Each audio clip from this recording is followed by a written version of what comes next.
दोस्तों, एक बार एक ब्राह्मण गौतम बुद्ध के सामने आता है और उनसे यह शर्त रखते हुए कहता है कि बुद्ध, आप हमें यह बताइए कि क्या सच में भगवान होते हैं या फिर नहीं होते। जहाँ पर बहुत सारे लोग मौजूद होते हैं, वहीं पर वह ब्राह्मण भगवान गौतम बुद्ध से यह सवाल पूछता है कि बताइए बुद्ध, भगवान सच में होते हैं या फिर नहीं होते। वैसे तो गौतम बुद्ध किसी को भी आसानी से सवाल का जवाब नहीं देते हैं। जब भी कोई ब्राह्मण या कोई व्यक्ति उनसे सवाल करता है, हमेशा से उनकी आदत रही है कि वह अपने सवाल को घुमा फिरा कर जवाब देते थे। तभी गौतम बुद्ध उस ब्राह्मण से कहते हैं, हे ब्राह्मण, तुमने यह कैसा सवाल किया? तुम्हारे सवालों का जवाब तुम्हारे सवाल में ही छिपा हुआ है। तुमने सवाल किया है कि भगवान होते हैं या फिर नहीं होते। तभी भगवान गौतम बुद्ध उस ब्राह्मण से कहते हैं कि क्या तुमने हवा को देखा है?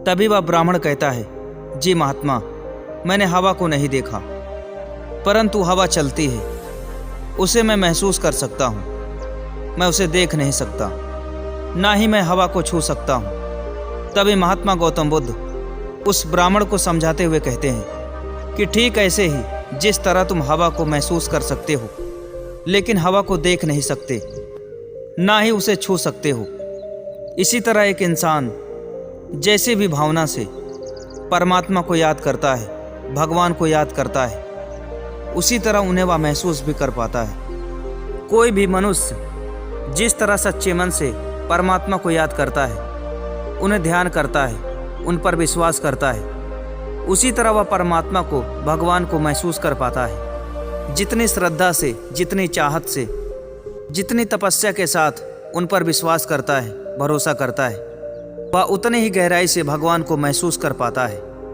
भगवान तो हर जगह मौजूद हैं, उन्हें बस याद करने की ज़रूरत है। जो भी इंसान अपने मन में सच्चे मन के साथ उन्हें याद करता है, परमात्मा उसके पास ही नज़र आते हैं। तुमने यह सवाल किया है कि भगवान होते हैं या फिर नहीं होते।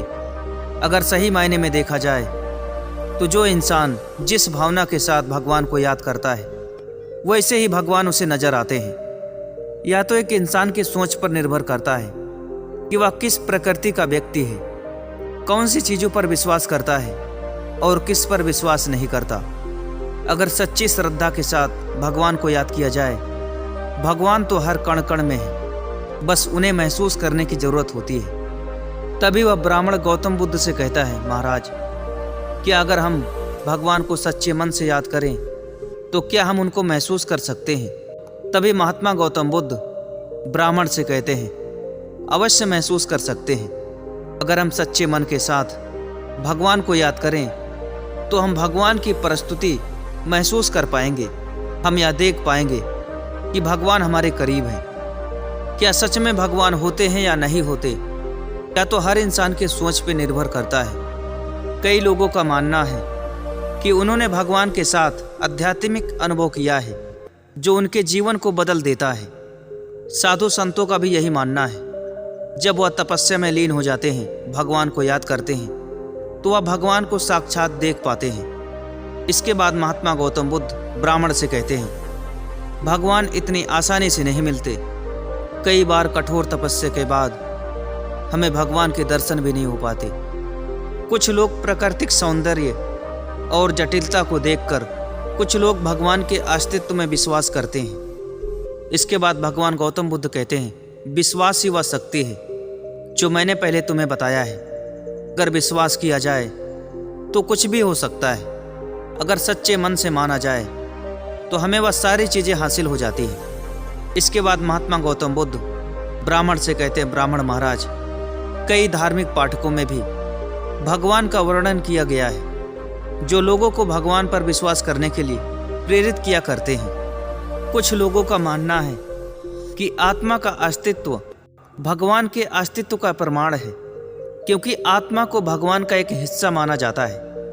क्योंकि अगर देखा जाए तो परमात्मा शब्द आत्मा शब्द से मिलकर बना हुआ है। दुनिया में दुख और असमानता को देखकर कुछ लोग भगवान के अस्तित्व में संदेह करते हैं। जहाँ पर कुछ लोगों के जीवन में दुख रहता है, हमेशा समस्याएं, परेशानियां रहती हैं, वहीं पर कुछ लोग अपने दुखों को लेकर भगवान के प्रति संदेह करते हैं। उनका यह मानना हो जाता है कि अगर भगवान जैसी कोई चीज़ होती तो भगवान हमारी बात क्यों नहीं सुनता, हमारे दुख दूर क्यों नहीं करता। इसी बात को लेकर लोग विचार विमर्श करते हैं और भगवान पर संदेह करते हैं। वहीं पर कुछ लोग विज्ञान और तर्क के आधार पर भगवान के अस्तित्व को स्वीकार नहीं करते।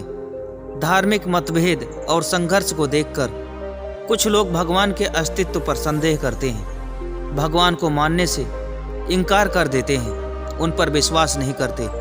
इसके बाद भगवान गौतम बुद्ध कहते हैं, कुछ लोगों का यह भी मानना है कि भगवान के अस्तित्व की आवश्यकता नहीं है, क्योंकि लोग अपने जीवन को स्वयं निर्मित कर सकते हैं। भगवान गौतम बुद्ध कहते हैं कि एक मनुष्य सोचता है कि भगवान जैसी कोई चीज़ नहीं होती, लेकिन इस ब्रह्मांड में, इस दुनिया में जो भी व्यक्ति धरती पर जन्म लेता है उसकी मृत्यु निश्चित होती है। जब इस धरती पर किसी की मौत होती है तो यहाँ से सिर्फ उसकी आत्मा जाती है और उसके साथ जाता है उसका कर्म।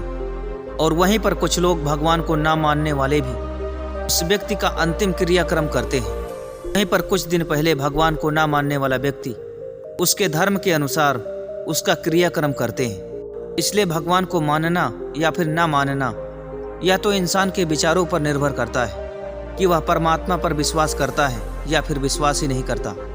वैसे तो हर व्यक्ति भगवान पर संदेह करता है कि भगवान है या फिर नहीं है, लेकिन अगर सही तरीके से देखा जाए तो एक इंसान भी भगवान पर विश्वास करता है जब वह दुखों में होता है। जब कोई भी व्यक्ति बहुत ज़्यादा दुख में रहता है तो भगवान को याद करता है, उनका नाम लेता है।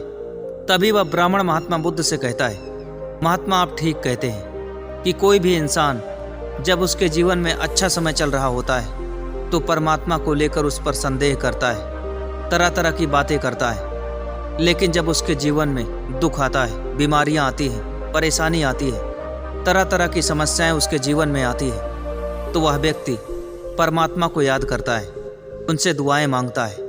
इसलिए परमात्मा है या नहीं है यह तो एक इंसान के विचारों पर निर्भर करता है कि वह कितने सच्चे मन के साथ भगवान को याद करता है। अगर हम भगवान को याद करें तो उन्हें हम महसूस कर पाते हैं। इसके बाद महात्मा गौतम बुद्ध ब्राह्मण से कहते हैं कि जब भी किसी व्यक्ति का जन्म होता है, वह इस धरती पर जन्म लेता है, तो वह अपने पिछले जन्मों के पापों को भोगने के लिए यहाँ आता है। इतने वर्ष उस व्यक्ति को इस धरती पर भोगना रहता है, वह अपने पाप भोगता है और जब एक बार उसका समय पूरा हो जाता है तो वह इस पृथ्वी लोक को छोड़कर यहाँ से चला जाता है। एक इंसान का जीवन मरण यह चलता रहता है और तब तक यह प्रक्रिया चलती रहती है जब तक एक मनुष्य की आत्मा शुद्ध न हो जाए। और जीवन मरण का मतलब यह होता है सिर्फ आत्मा को शुद्ध करना। और एक मनुष्य यहाँ धरती पर आकर भगवान के ऊपर ही संदेह करता है, परमात्मा को मानने से इनकार कर देता है और कहता है भगवान जैसे कोई चीज़ नहीं होती। भगवान की मर्जी के बिना एक पत्ता भी नहीं हिलता। एक मनुष्य अपने पाप और पुण्य के हिसाब से अलग अलग योनियों में जन्म लेता है और जब तक उसकी आत्मा शुद्ध ना हो जाए अलग अलग योनियों में जन्म लेकर अपने पाप को भोगता रहता है। दोस्तों, आपको यह वीडियो कैसा लगा मुझे नीचे कमेंट करके ज़रूर बताइए। आप जो भी सवाल पूछना चाहते हैं वह पूछ सकते हैं। दोस्तों, आज के इस वीडियो में इतना ही। मिलते हैं किसी नई वीडियो में किसी नए टॉपिक के साथ। दोस्तों, अगर आप चैनल पर नए हैं तो चैनल को सब्सक्राइब जरूर कीजिए।